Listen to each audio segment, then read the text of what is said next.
ڕۆن زۆر سوور نەکەینەوە یا کە جارێک سوورمان کردەوە لەو زیاتر بەکاری نهێنین یاخود گۆشتی زۆر برژا و زۆر سوتا و نەخۆین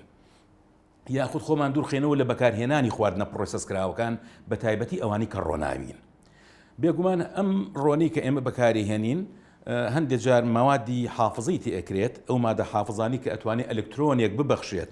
بەو فری ڕادیکاڵی کە لە ڕۆنەکە دروستە بێت. ڕۆنەکە چۆن فری ڕادیکاڵی تا دروستە بێت بە شێوەیەکی سروشتی ئەو دەفری کە تێکرێت پلاستیکە. ئەگەر پلاستیکەکە ڕوون بێ ینی معڕەزە بۆ ئەو تیشکەی کە بەریەکەوێ تیشک خۆی وزەیە و کافیە بۆ ئەی کە ئەم فری ڕادیکاڵە دروستکە و هەروەها کاتێک کە ئەیکەیتەوە بەر ئۆکسجینەکەوێ ئۆکسجینش ئەتوانی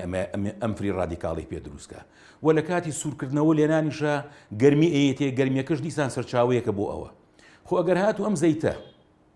بۆ نمونە لە ناو دەفرێکی مسا دروست بکرێت یا لە ناو دەفرێکی ئاسنا دروست بکرێت دیسانەوە مس و ئاسنەکە خۆیان سەرچاوەیەکەن بۆ دروستبوونی ئەم فری ڕادیکاڵانە. هەر لەبەر ئەوەیە کە لە دوای حربی عالەمی دوو هەموو دوای ئەتوانین بڵی ساڵی 50کان و 60کان بە هیچ شێوەیەک خەزانی ڕۆنەکان لە مەغزەنی مز وەکو جاران هەڵناگیرێ لەبەر ئەوەی زانیان کەوا مس و ئاسن و ئەوەی کە پێ ئەوتە میتاڵە قورسەکان یەکێکن لەو سەرچاوانی کە ئەم فری ڕادیکاڵان دروست دەکەن. کۆی قسەکانم ئەوەیە زەیت بە شێوەیەکی گشتی کاتێک کە یەکێک لە تیشک یا ئۆکسجین یاخود بەرگەرمایی ئەکەوێ فری ڕادیکاڵ دروست ئەکات و ئەوەندەش بەڵگەی زانستی هەیە چ لە تاقیگەکانە و چ بەڵگای لەسەر ئەو حیوانانە یاخود ئەو ئاژەڵانی کەوا تاقیکردمان لەسەر کراوە کە ئەبێ بەهۆی باعیسی دروستبوونی سەرەتان.